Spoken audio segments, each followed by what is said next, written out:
Kembali lagi bersama Mimin. Pada video kali ini, Mimin masih melanjutkan pembahasan yang kemarin, yaitu pembahasan yang berjudul Buddha dan Pesannya. Langsung saja kita masuk ke pembahasannya. 4. Metodologi ajaran. Dengan menyadari tubuh ini rapuh bagaikan tempayan, maka hendaknya seseorang memperkokoh pikirannya sebagai benteng kota dan menyerang marah dengan senjata kebijaksanaan. Ia harus menjaga apa yang telah dilakukan dan tidak melekat pada apapun. Sifat-sifat ajaran Buddha yang metodologis mengarah ke tujuannya yang terakhir. Salah satu cirinya yang paling menarik, yang sangat berhubungan dengan orientasi psikologisnya, adalah tekanannya pada ketergantungan diri sendiri. Bagi Buddha, kunci untuk kebebasan adalah kesucian batin dan pengertian yang benar. Dan dengan demikian, menolak ide bahwa kita dapat mencapai keselamatan dengan bergantung pada pihak lain. Buddha tidak mengklaim status keilahian untuk dirinya maupun memposisikan dirinya sebagai seorang juru selamat. Dia lebih cenderung menyebut dirinya sebagai pembimbing dan guru yang menunjukkan jalan yang harus diikuti oleh para muridnya. Mengingat kebijaksanaan adalah instrumen atau alat utama untuk mencapai kebebasan. Buddha selalu meminta para muridnya untuk mengikuti diri beliau atas dasar pengertian mereka sendiri, bukan dari ketaatan yang buta atau kepercayaan tanpa penyelidikan. Beliau mengundang para pencari kebenaran untuk menyelidiki ajarannya, mengujinya dalam terang perhitungan dan inteligensia mereka sendiri. Dharma atau ajaran itu harus dialami, sesuatu yang harus dipraktikkan dan dilihat, bukan suatu kredo atau kepercayaan verbal yang dipercaya begitu saja. Jika seseorang mempraktikkan sang jalan, dia mengalami rasa sukacita dan kedamaian yang berkembang, yang semakin luas dan semakin dalam jika dia mengikuti langkah-langkah yang ditandai dengan jelas. Apa yang paling mengesankan tentang ajaran asli adalah kejernihannya yang laksana kristal. Dharma itu terbuka dan jelas, sederhana tetapi dalam. Ia mengkombinasikan kesucian etis dengan semangat yang logis, pandangan yang tinggi atau agung dengan keyakinan pada fakta-fakta dari pengalaman yang hidup. Meskipun penembusan penuh terhadap kebenaran itu merupakan segala-galanya, ajaran dimulai dengan prinsip-prinsip yang segera terbukti begitu kita menggunakannya sebagai bimbingan untuk refleksi atau perenungan. Setiap tahap yang dikuasai dengan sukses secara alami membimbing menuju tingkat realisasi yang lebih dalam. Karena Buddha menangani seluruh problem manusia yang paling universal, problem penderitaan, beliau membuat ajarannya sebagai sebuah pesan universal yang ditunjukkan kepada semua insan semata-mata dengan pertimbangan kemanusiaan mereka. Beliau membuat pintu-pintu kebebasan bagi semua orang dari semua kelas sosial yang ada di masyarakat India kuno. Para Brahmana, para pangeran, para pedagang, para petani, bahkan kaum yang di luar kasta atau candala. Sebagai bagian dari proyeknya yang universalis, Buddha juga membuka pintu-pintu ajarannya bagi kaum perempuan. Dimensi Dharma yang universal inilah yang memungkinkan ajaran tersebut menyebar melewati batas India dan menjadikan Buddhisme sebagai sebuah agama dunia. Buddha bukan hanya mengajarkan sebuah cara kontemplasi untuk para biku dan bikuni, tetapi juga sebuah peraturan dengan ideal-ideal yang mulia untuk membimbing umat awam, laki-laki dan perempuan yang hidup di dunia ini. Beberapa sarjana telah menggambarkan Buddha sebagai seorang mistik dari dunia lain yang sama sekali mengabaikan masalah-masalah kehidupan dunia. Tetapi sebuah bacaan yang tidak terbiaskan dari konon Buddhis awal menunjukkan bahwa charge atau pendapat ini tidak dapat diterima. Buddha tidak hanya mengajarkan jalan kontemplasi untuk para biku dan bikuni, tetapi juga sebuah kode atau peraturan yang berisi berbagai ideal yang mulia dengan tujuan untuk membimbing umat awam, laki-laki dan perempuan yang hidup di dunia ini. Sesungguhnya keberhasilan Buddha dalam pandangan religius India yang lebih luas sebagian dapat diterangkan dengan model baru yang beliau sediakan untuk para murid awam beliau, yakni model laki-laki atau perempuan dunia yang mengkombinasikan sebuah kehidupan keluarga yang sibuk dan tanggung jawab sosial dengan sebuah komitmen yang tak tergoyahkan terhadap nilai-nilai yang dijetawatahkan di dalam Dharma. Kode moral yang Buddha resepkan untuk umat awam terdiri dari 5 peraturan yang menurut tidak adanya pembunuhan, pencurian, pelanggaran seksual, ucapan salah, dan penggunaan zat-zat yang berbahaya seperti minuman keras dan narkoba.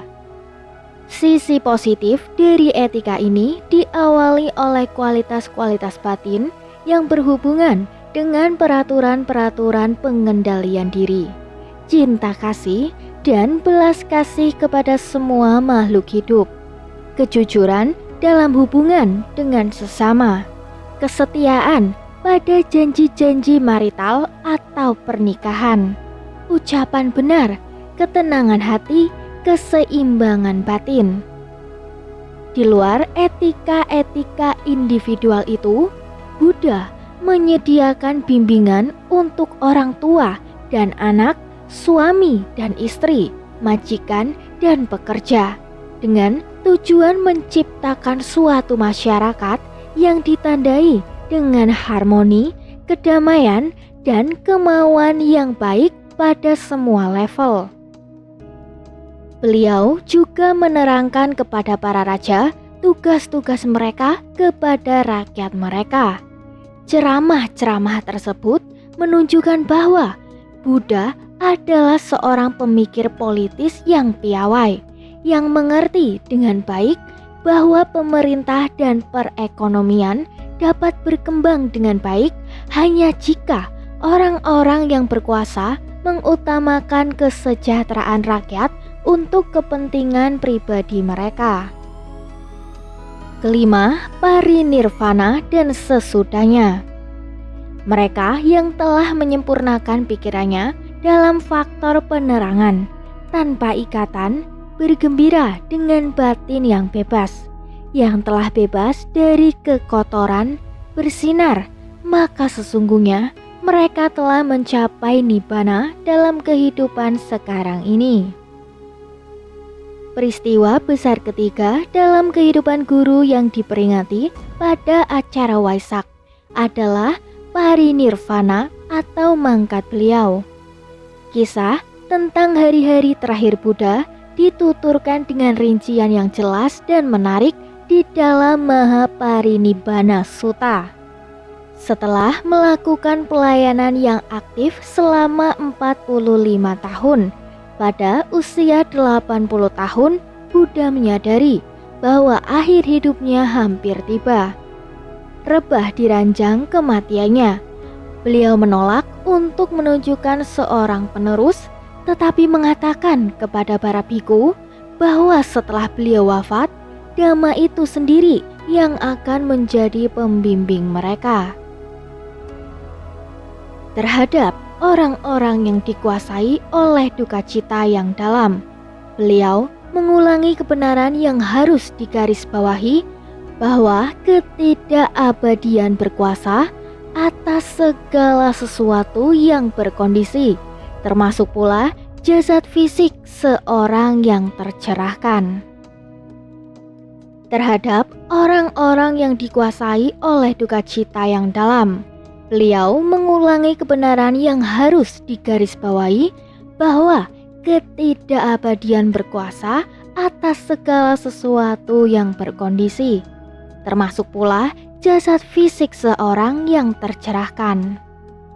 Dia mengundang para siswanya untuk bertanya kepadanya tentang doktrin dan jalan, dan mengimbau kepada mereka untuk berjuang dengan rajin agar dapat mencapai sasaran.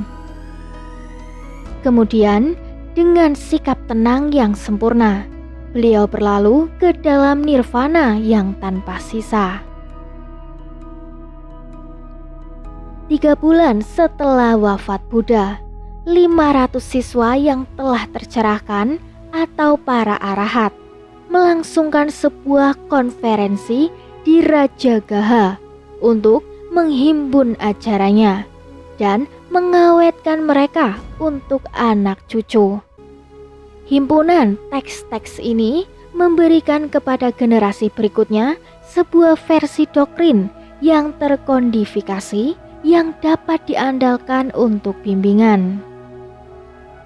Selama 2 abad pertama setelah Buddha wafat, dispensasinya perlahan-lahan terus menyebar, meskipun sebagian besar pengaruhnya masih terbatas di India bagian Laut Timur.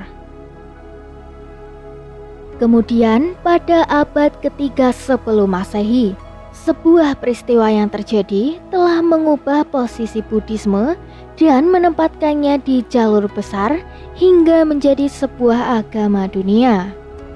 Setelah aksi militer berdarah yang menyebabkan ribuan orang tewas, Raja Asoka, kaisar ketiga dari dinasti Maurya, secara tak terduga beralih ke Buddhisme untuk menyamankan hati nuraninya yang terluka.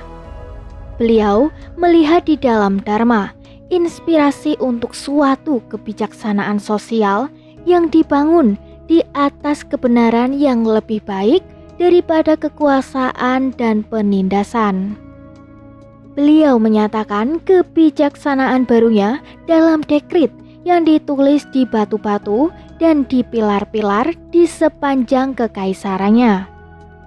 Ketika mengikuti Buddhisme dalam kehidupan pribadinya, Asoka tidak mencoba memaksakan keyakinan pribadinya kepada orang lain, tetapi mengembangkan konsepsi Dharma India yang berlaku secara umum sebagai hukum kebenaran yang membawa kebahagiaan dan harmoni dalam kehidupan sehari-hari, dan sebuah kelahiran kembali yang baik setelah kematian. Di bawah patron Asoka, para biku melangsungkan suatu konsili di ibu kota kerajaan, di mana mereka memutuskan untuk mengutus misi-misi Buddhis ke seluruh bagian benua India, hingga daerah-daerah yang terpencil dan keluar India. Yang paling sukses dalam hubungan dengan sejarah Buddhis berikutnya adalah misi ke Sri Lanka, yang dipimpin oleh putra Asoka sendiri, Biku Mahinda, yang segera diikuti oleh saudaranya yang perempuan, yaitu Bikuni Sanggamita. Pasangan kerajaan ini membawa bentuk Buddhisme Theravada ke Sri Lanka, yang berakar di sana bahwa hingga kini. Di India sendiri, Buddhisme berkembang melalui 3 tahap utama yang telah menjadi 3 bentuk sejarahnya yang utama. Tahap pertama, melihat penyebaran ajaran asli dan perpecahan ordo monastik atau sangha menjadi 18 aliran yang dibagi berdasarkan pokok-pokok doktrin minor. Di antara mereka, satu-satunya aliran yang bertahan adalah Theravada, yang mana semenjak dibawa keluar telah berurat akar di Sri Lanka dan mungkin di berbagai tempat lain di Asia Tenggara. Di sana, Buddhisme dapat tumbuh dengan subur dalam isolasi relatif dari berbagai perubahan yang mempengaruhi Buddhisme di anak benua tersebut.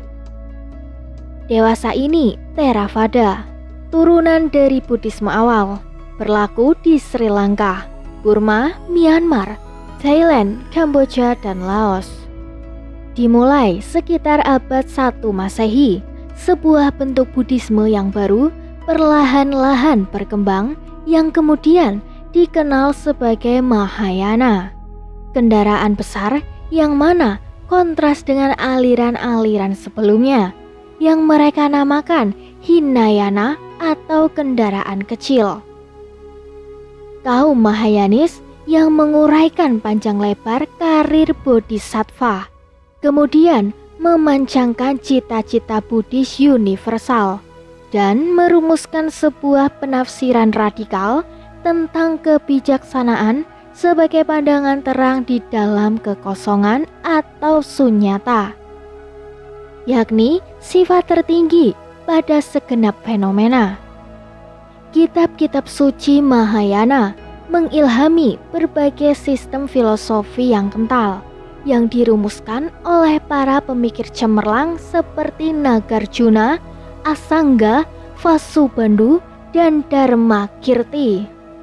Untuk umat awam, teks-teks Mahayana berbicara tentang para Buddha dan Bodhisattva celestial atau gaib yang dapat datang ke bumi untuk membantu orang yang berkeyakinan.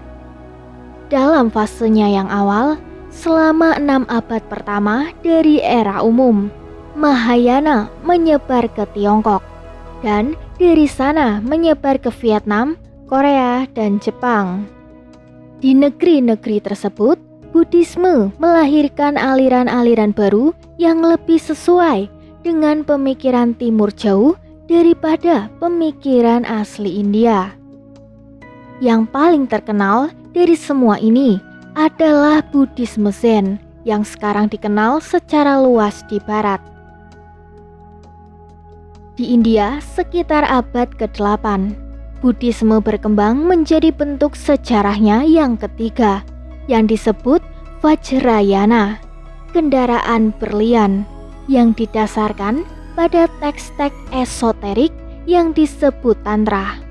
Buddhisme Vajrayana menerima perspektif-perspektif doktrinal dari Mahayana, tetapi menambahkan pada mereka ritual-ritual magis, simbolisme mistis, dan praktik-praktik yoga yang unik dengan tujuan untuk mempercepat jalan menuju pencerahan.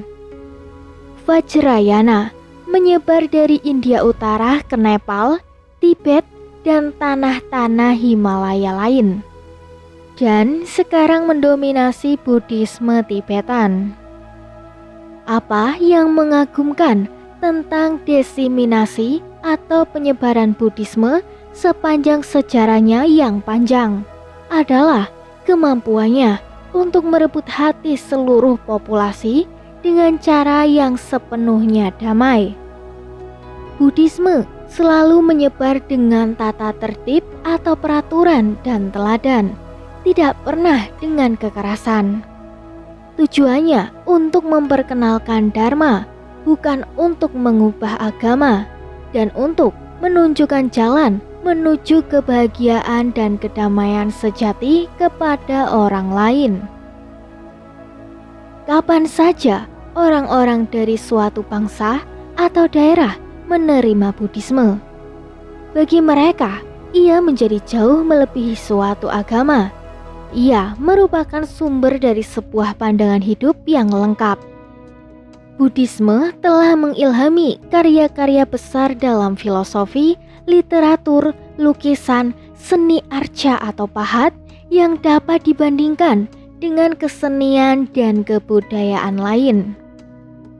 Ia telah mencetak institusi-institusi sosial, politis, dan pendidikan, memberikan bimbingan kepada pemerintah dan penduduk, membentuk orang-orang yang bermoral sebagai kebiasaan dan etiket yang mengatur kehidupan para pengikutnya. Sementara modalitas-modalitas khusus dari peradaban Buddhis sangat berbeda. Dari Sri Lanka ke Mongolia ke Jepang, mereka semua diliputi oleh suatu ciri khas yang mencolok tetapi tidak dapat disalahkan, sehingga mereka menjadi kaum Buddhis yang berbeda. Apa yang mengagumkan tentang diseminasi atau penyebaran Buddhisme sepanjang sejarahnya yang panjang adalah kemampuannya untuk memenangkan kesetiaan seluruh populasi semata-mata dengan cara yang damai. Selama berabad-abad setelah lenyapnya Buddhisme di India, para pengikut dari berbagai aliran Buddhisme yang berbeda itu satu sama lain nyaris hidup dalam keterpisahan total, hampir tidak menyadari setiap keberadaan yang lain. Namun, semenjak pertengahan abad ke-12, kaum Buddhis dari berbagai tradisi yang berbeda telah mulai berinteraksi dan telah belajar untuk mengenal identitas umum Buddhis mereka.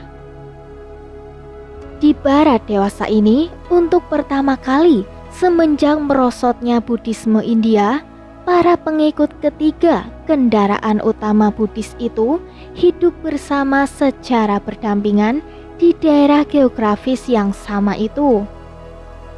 Afiliasi yang erat ini mengikat hingga menghasilkan peranakan atau pencangkokan dan memungkinkan kemunculannya berbagai gaya Buddhisme baru yang bahkan berbeda dari semua bentuk tradisional. Buddhisme di barat itu masih terlalu muda untuk dapat diprediksi secara rinci. Tetapi kita boleh yakin bahwa Dharma tinggal di sana dan akan berinteraksi dengan budaya barat dengan penuh harapan untuk kesejahteraan mereka bersama. Keenam, pesan Buddha untuk zaman sekarang. Tidak melakukan segala bentuk kejahatan, mengembangkan kebajikan dan kebersihan batin, inilah ajaran para Buddha. Di bagian terakhir dari pelajaran saya ini, saya berharap untuk berdiskusi secara singkat relevansi ajaran Buddha dengan zaman kita.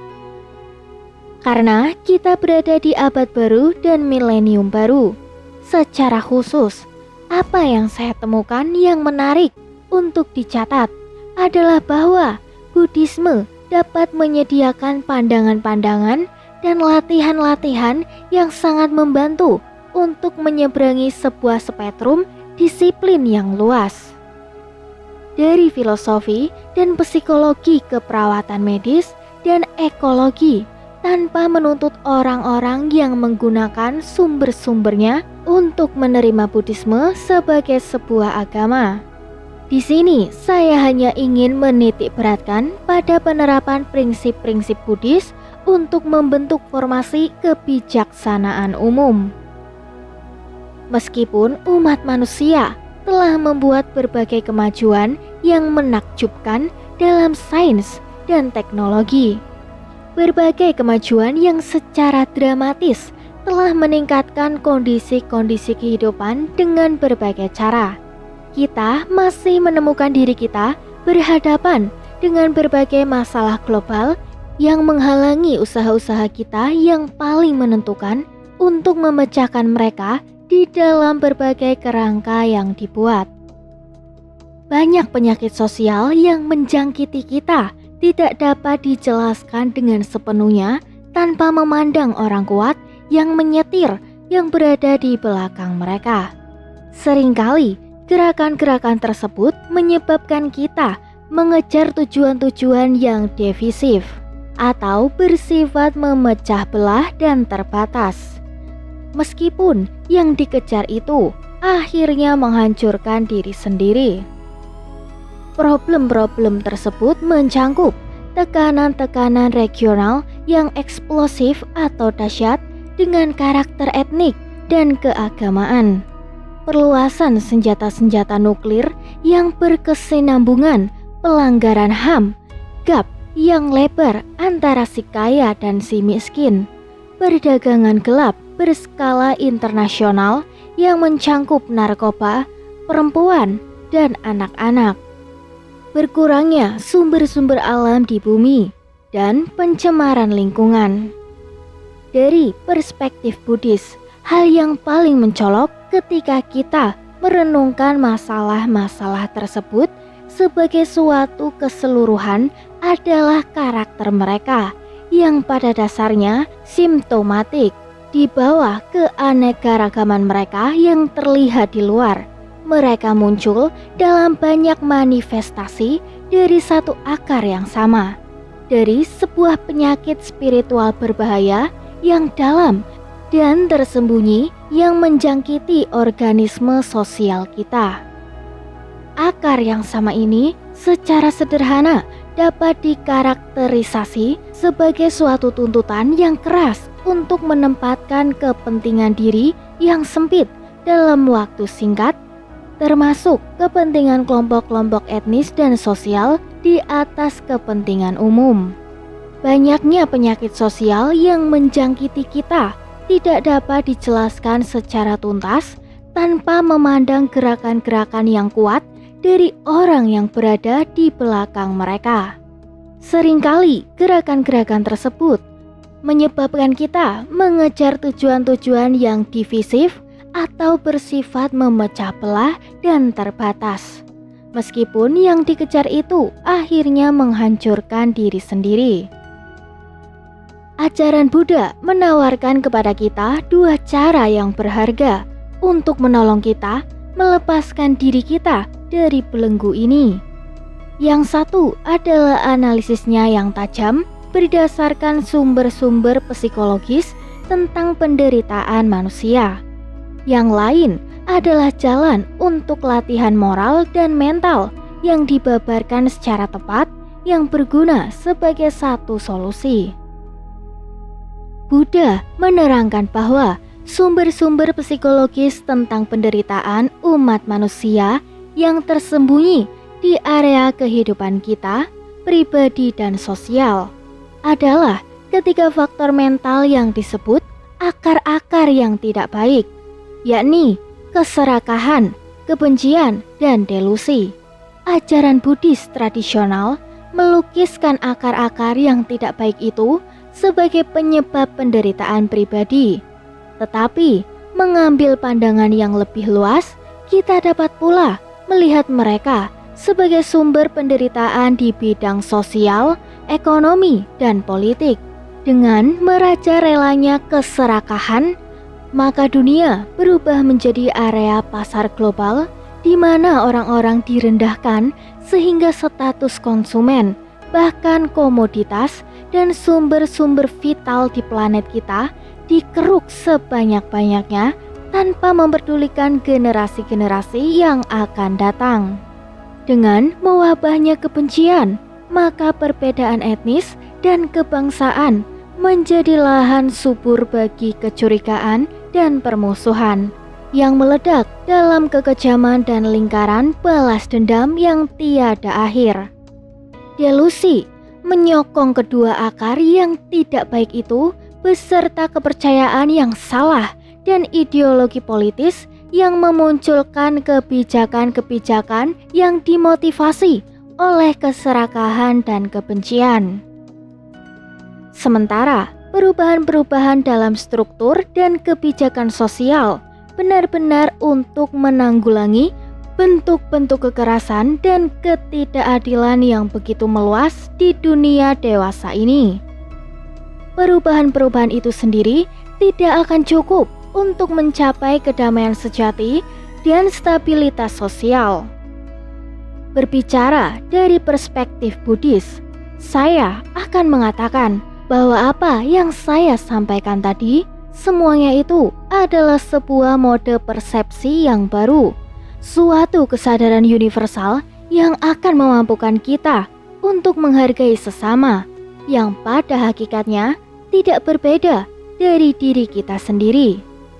Bagaimanapun sulitnya, kita harus belajar untuk melepaskan diri dari menuntut untuk kepentingan diri sendiri dan selanjutnya meningkat ke perspektif universal, di mana kesejahteraan semua orang terlihat sama pentingnya dengan kesejahteraan diri kita sendiri, yaitu kita harus menanggalkan sikap egosentrik dan etnosentrik, dan sebagai gantinya kita menganut etika yang berpusatkan pada dunia, yang memberikan prioritas pada kesejahteraan semua orang. Menggarisbawahi isi khusus dari etika global adalah sikap hati yang harus kita usahakan untuk mengejawantahkannya di dalam kehidupan pribadi dan kebijakan sosial. Hal utama dalam keduanya adalah cinta kasih dan belas kasih atau Maitri Karuna. Sebuah etika yang berpusatkan pada dunia seperti itu harus dibentuk berdasarkan ketiga bimbingan sebagai antidot atau penangkal terhadap ketiga akar yang buruk. Yang pertama, kita harus mengatasi keserakahan eksploitatif dengan kemurahan hati global, pemberian bantuan dan kerjasama. Kedua, kita harus menghilangkan kebencian dan dendam dengan kebijaksanaan dari kebaikan hati, toleransi, dan pemberian maaf. Ketiga, kita harus mengenal bahwa dunia kita ini adalah suatu keseluruhan yang saling bergabung dan saling berhubungan sedemikian rupa sehingga dimanapun tingkah laku yang tidak bertanggung jawab di sana, ia akan mendapatkan reaksi keras. Bimbingan-bimbingan tersebut yang didasarkan pada ajaran Buddha dapat menjadi inti dari etika global yang dapat diikuti dengan mudah oleh semua tradisi spiritual besar di dunia. Memperhatikan kandungan spesifik dari etika global adalah sikap hati yang harus kita usahakan untuk mengejawantahkannya di dalam kehidupan pribadi dan kebijakan sosial. Hal utama dalam keduanya adalah cinta kasih dan belas kasih atau Maitri Karuna. Melalui cinta kasih kita mengetahui bahwa sesungguhnya kita masing-masing ingin hidup dengan bahagia dan damai. Melalui belas kasih kita menyadari bahwa sesungguhnya kita masing-masing tidak ingin sakit dan menderita. Demikian pula, semua orang tidak menginginkan kesakitan dan penderitaan. Jika kita telah mengerti inti perasaan yang umum ini, sehingga kita berbagi dengan setiap orang yang lain, kita akan memperlakukan sesama dengan kebaikan dan perhatian yang sama seperti kita ingin diperlakukan, atau timbang rasa. Hal ini harus berlaku dalam kehidupan bersama di masyarakat, bukan hanya dalam hubungan-hubungan pribadi kita. Kita harus belajar untuk melihat komunitas-komunitas yang lain sama seperti komunitas kita, yang berhak atas kepentingan-kepentingan yang sama sebagaimana yang kita inginkan terhadap kelompok kita. Panggilan terhadap etika yang berpusatkan pada dunia ini tidak berkembang dari idealisme, etis, atau pikiran yang dipenuhi keinginan pribadi, tetapi berdasarkan pada fondasi pragmatik yang solid. Dalam jangka panjang, mengejar kepentingan diri yang sempit dalam lingkaran yang luas selalu mengganggu kepentingan jangka panjang kita yang nyata. Karena dengan mengadopsi sebuah pendekatan yang demikian, kita berkontribusi dalam perpecahan di masyarakat dan perusakan ekologis. Dengan demikian, memotong cabang pohon di mana kita duduk. Rendahkanlah kepentingan diri yang sempit untuk kebaikan umum bersama. yang pada akhirnya untuk kebaikan nyata kita sendiri, yang sangat bergantung pada harmoni di masyarakat, keadilan ekonomi, dan lingkungan yang kondusif. Buddha menyatakan bahwa di antara segala sesuatu di dunia, semua yang memiliki pengaruh paling kuat untuk kebaikan dan keburukan adalah pikiran. Kedamaian sejati di antara orang-orang dan bangsa-bangsa bertolak dari kedamaian dan kemauan baik yang ada di dalam hati umat manusia. Kedamaian yang demikian tidak dapat dimenangkan hanya dengan kemajuan material, perkembangan ekonomi, dan inovasi di bidang teknologi. Tetapi menurut perkembangan moral dan mental, bahwa dengan mengubah diri sendiri, kita dapat mengubah dunia kita ke arah kedamaian dan persahabatan. Jadi, supaya umat manusia di planet ini hidup bersama dengan damai, tantangan di depan kita yang tak dapat dihindari adalah mengerti dan menguasai diri kita sendiri. Itu berarti bahwa ajaran Buddha menjadi sangat cocok dengan zaman, bahkan untuk mereka yang tidak siap untuk merangkul sepenuhnya keyakinan dan doktrin religius Buddhis. Dalam diagnosisnya terhadap kotoran-kotoran batin sebagai sebab pokok terjadinya penderitaan manusia, ajaran ini menunjukkan kepada kita akar-akar dari masalah-masalah pribadi dan kolektif kita yang tersembunyi. Dengan menunjukkan sebuah cara praktik untuk latihan moral dan mental, ajaran-ajaran tersebut menawarkan kepada kita sebuah resep yang efektif untuk mengatasi berbagai problem dunia di satu tempat, di mana mereka dapat diakses secara langsung untuk kita di dalam pikiran kita. Ketika kita memasuki milenium baru, ajaran Buddha menyediakan bagi kita semua, tanpa memandang keyakinan religius kita, bimbingan yang kita butuhkan untuk membuat dunia kita menjadi sebuah tempat yang lebih damai dan lebih cocok untuk dihuni. Inilah akhir dari pembahasan Buddha dan pesannya. Semoga bermanfaat dan Mimin mohon maaf jika ada kesalahan kata. Tetap ikuti pembahasan lainnya di channel ini.